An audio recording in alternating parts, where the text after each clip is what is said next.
The news day continues here on One News Now. I'm Diego Castro. House Speaker Martin Romualdez has stepped in as caretaker of the 3rd District of Negros Oriental. A memorandum issued by Romualdez states that he will act as a legislative caretaker for 2 months. This comes amid the 60-day suspension the House imposed on Congressman Arnie Teves over misconduct. Teves failed to return home and report for work despite the expiration of his travel authority since March 9. Congressman Teves is being implicated in the murder of Governor Roel Degamo and has been slapped with criminal complaints over a string of murders back in 2019. Some personal belongings of one of the alleged killers of Degamo have been recovered in another raid. A joint task force Negros said the items belong to Judiel Rivero, one of the suspects who surrendered to authorities. The raid was conducted in a sugar mill compound in Negros Oriental, reportedly owned by former Governor Pride Teves. Last week, millions of cash, multiple firearms, and live ammunition were discovered in a deep pit in the compound. Authorities have yet to determine as to how the suspect was able to bury the items while he was being hunted by the police. The Justice Department welcomed the waiver of confidentiality reportedly submitted by former Governor Pride Henry Teves, as they called on Congressman Arnie Teves to do the same. Marlene Alcaide with the details.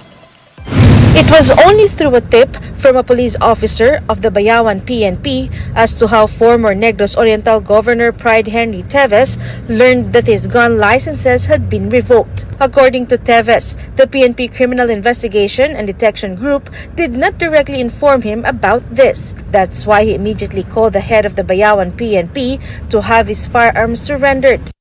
Sa bansa natin, license to own is a privilege and not a right.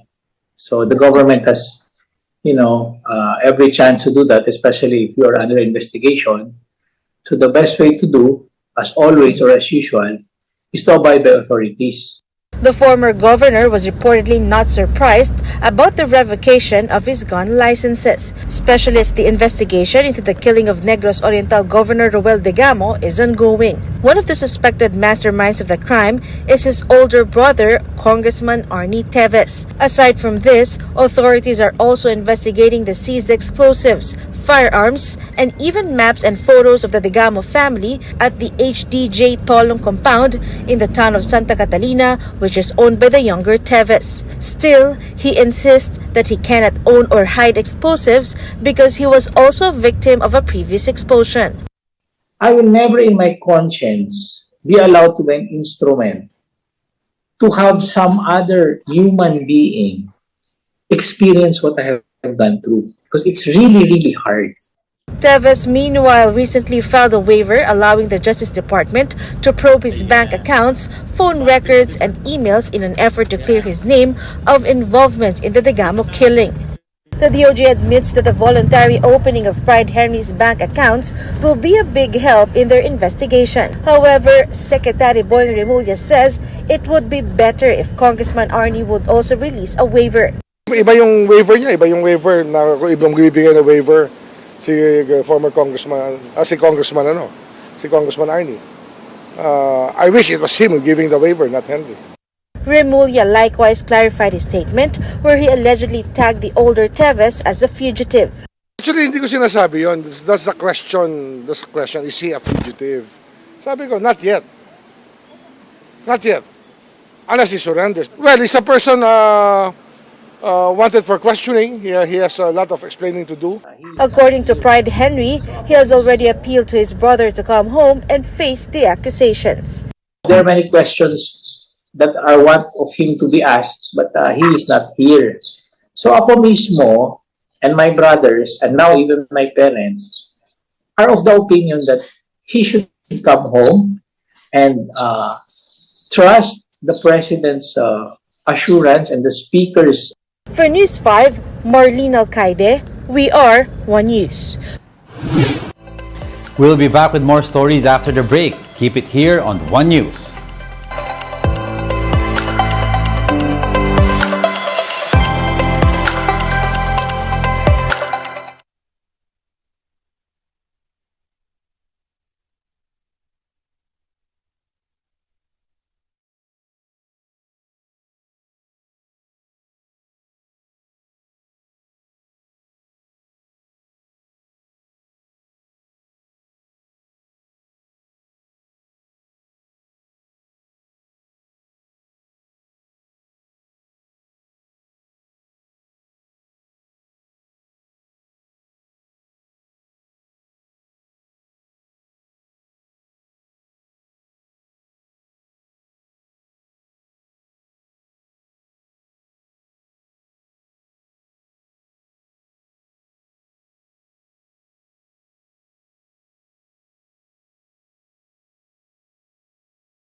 You're still watching One News Now. I'm Diego Castro.